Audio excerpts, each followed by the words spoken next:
মধ্যপ্রাচ্যের আকাশ যেন এক ফালি ঘন মেঘে ঢাকা। যুদ্ধের গন্ধ ছড়িয়ে পড়ছে চারদিকে।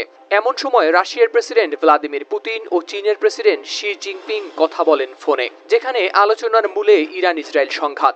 এই ফোন আলাপ যেন ছিল এক গুরুত্বপূর্ণ টার্নিং পয়েন্ট, যেখানে দুজন বিশ্ব নেতা শান্তির বার্তা ছড়ানোর চেষ্টা করেছেন নতুন করে। মার্কিন সংবাদ মাধ্যম সিএনএন এর খবরে বলা হয়, তাদের কথোপকথনের মূল বিষয় ছিল চলমান সংঘাতের উত্তেজনা কমানো। তারা স্পষ্টভাবে জানিয়েছেন, ইসরায়েলের ইরান বিরোধী পদক্ষেপের নিন্দা করছে দুই দেশই। এমনকি পুতিন আবারও সংঘাত বন্ধে দিয়েছেন মধ্যস্থতার প্রস্তাব, যা ক্রেমলিন থেকে করা হয়েছে নিশ্চিত।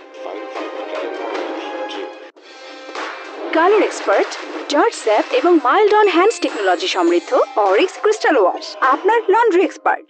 এই ফোন আলাপে শি জিনপিং সরাসরি যুদ্ধবিরতির জন্য আহ্বান জানান ইরান ও ইসরায়েলের প্রতি। বিশেষ করে ইসরায়েলের প্রতি তার বার্তা ছিল আরও তীব্র, যাতে তারা দ্রুত যুদ্ধ থামায় ও উত্তেজনা অন্য কোথাও না ছড়ায়।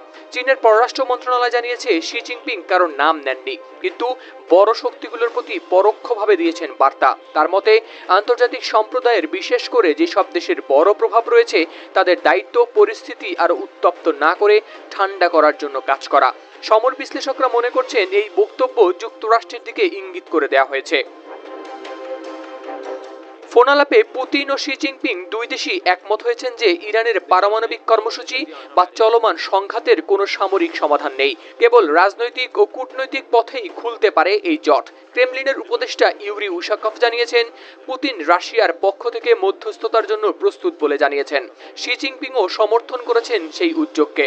সবশেষে তারা সিদ্ধান্ত নিয়েছেন, দুই দেশের কূটনৈতিক ও নিরাপত্তা সংস্থাগুলো একে অপরের সঙ্গে ঘনিষ্ঠ যোগাযোগ রাখবে, যেন পরিস্থিতি আরও খারাপ হওয়ার আগেই শান্তির নতুন রাস্তা খুঁজে বের করা যায়। যুদ্ধের এই অন্ধকারের মধ্যে তাদের এ চেষ্টা যেন ছোট্ট এক আলোর ঝলক।